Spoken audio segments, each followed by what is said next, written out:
गर्मियों के मौसम में एक गांव में सभी गांव वाले अपनी अपनी छतों पर लेटे हुए थे। चांदनी रात थी और ठंडी ठंडी हवा चल रही थी। उसी गांव में नमन अपनी पत्नी और बच्चों के साथ रहता था। नमन का बेटा राजू चांद की ओर देख रहा होता है और नमन से बोलता है, पिताजी, ये चांद रात में चांद होता है और दिन में सूरज क्यों बन जाता है? बेटा, चांद और सूरज दो अलग अलग चीजें हैं। सूरज दिन में निकलता है और चांद रात में, समझे? चलो अब सो जाओ, रात काफी हो गई है, मुझे भी सोने दो, कल काम पर जाना है। ऐसा कहकर नमन सोने लगता है, लेकिन राजू को नींद नहीं आती और वो चांद को देखता रहता है। थोड़ी देर बाद चांद का रंग बदलने लगता है और वो लाल रंग का हो जाता है। ये देख राजू नमन से बोलता है, पिताजी, पिताजी, चांद का रंग बदल गया है, देखो देखो वो लाल हो गया।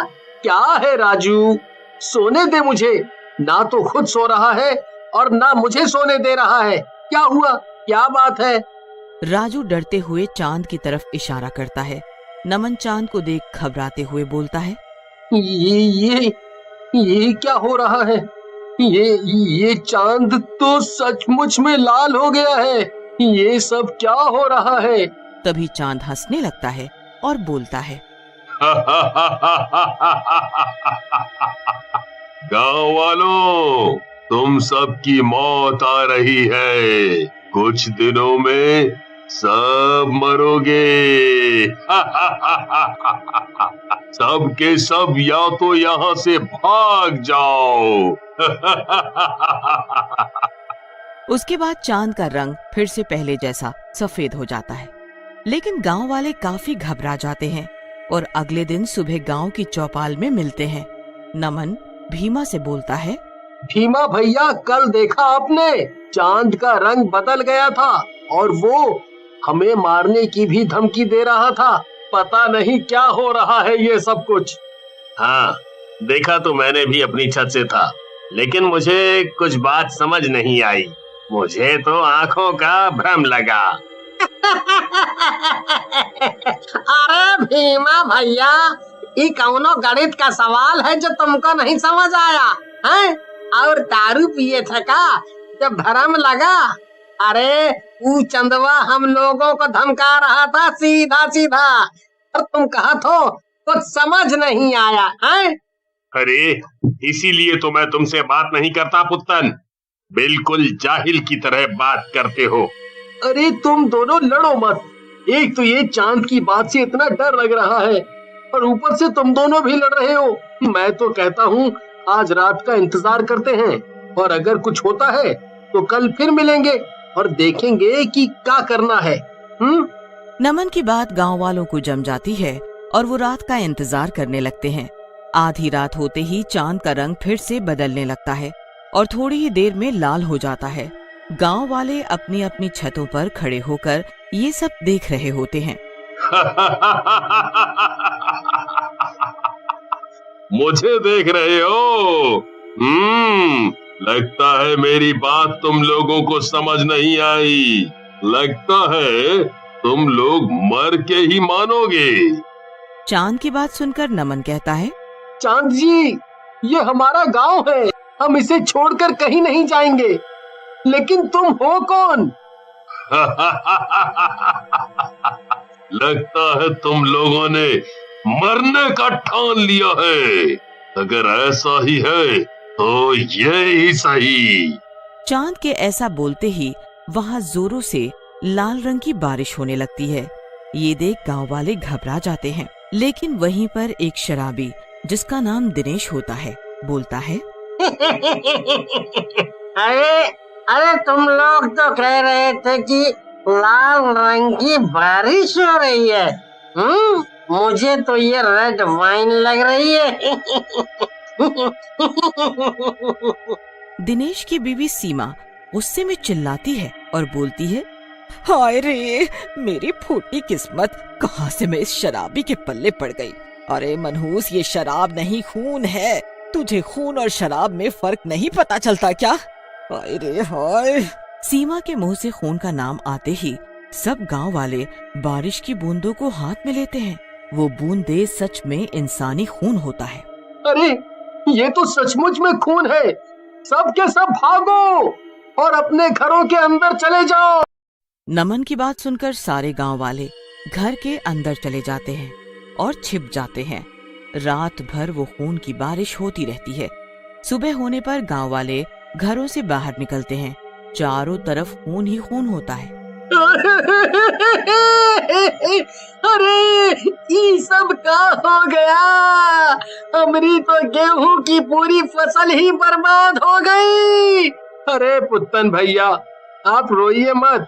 हमारे यहाँ तो चांद और सूरज की पूजा करते हैं, लेकिन ये सब क्या हो रहा है कुछ समझ नहीं आ रहा।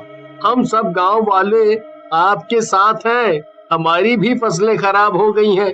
हमें मिलकर इस समस्या का समाधान निकालना होगा। क्या समाधान निकालोगे नमन तुम? देखा नहीं उस चांद ने हमें क्या कहा है? इस गांव को छोड़कर चले जाओ। भीमा भैया, आपको जाना है तो जाओ। मैं ये गांव छोड़कर कहीं नहीं जाऊंगा। ये मेरा गांव है। मैं एक शैतान से डरकर गांव नहीं छोड़ सकता। ऐसा कहकर नमन वहाँ से चला जाता है। रात होते ही वही खूनी चांद फिर से निकलता है और बोलता है, तुम गांव वाले लगता है ऐसे नहीं जाओगे। अगर ऐसा है तो मरो फिर। ऐसा कहकर चांद फिर से वही खूनी बारिश करने लगता है। गांव वाले पूरी रात घरों में दुबक कर बैठे रहते हैं और सुबह जब सब बाहर निकलते हैं, गांव वाले अपने अपने जानवरों के पास जाते हैं, लेकिन बारिश की वजह से सारे जानवर मर चुके होते हैं। गांव वाले रोने लगते हैं और परेशान हो जाते हैं। नमन भैया, लगता है अपना इस गांव में इतना ही दाना पानी था। अब हमें ये गांव खाली कर देना चाहिए, नहीं तो अपने पालतू जानवरों के बाद अपना भी नंबर आ जाएगा। हाँ। ऐसा कहकर भीमा और उसके पीछे सभी गांव वाले वहाँ से चले जाते हैं। तभी नमन का बेटा राजू वहाँ आता है और नमन से कहता है, पिताजी, मुझे आप पर गर्व है। आप सचमुच में बहादुर हैं। मैं आपके साथ ही रहूंगा। राजू की बात सुनकर नमन को हिम्मत आ जाती है और वो गांव से दूर एक जंगल में एक साधु बाबा के पास जाता है। साधु बाबा नमन को देखकर मुस्कुराने लगते हैं और बोलते हैं, आओ नमन बेटा, आओ। इस दिन का तो मैं कई वर्षों से इंतजार कर रहा था। बाबा, आप मुझे कैसे जानते हैं? आप और मैं तो पहले कभी नहीं मिले।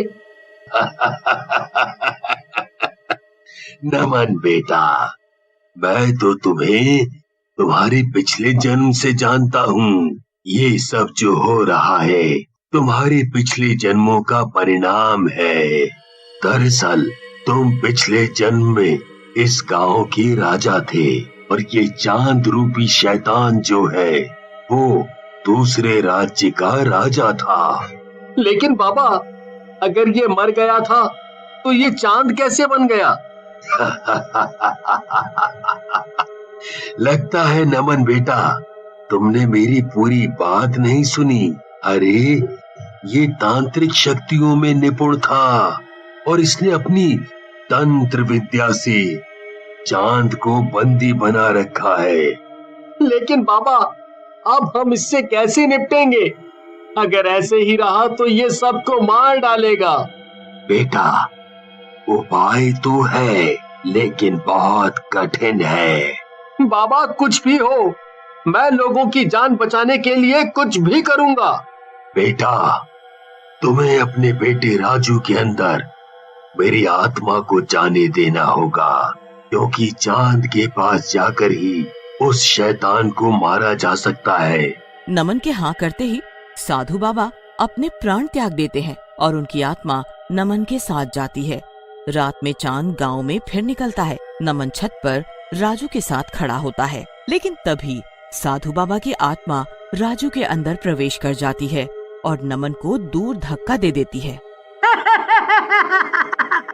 दुष्ट शैतान, नमन को तू छू भी नहीं सकता। आज तेरी मौत पक्की है।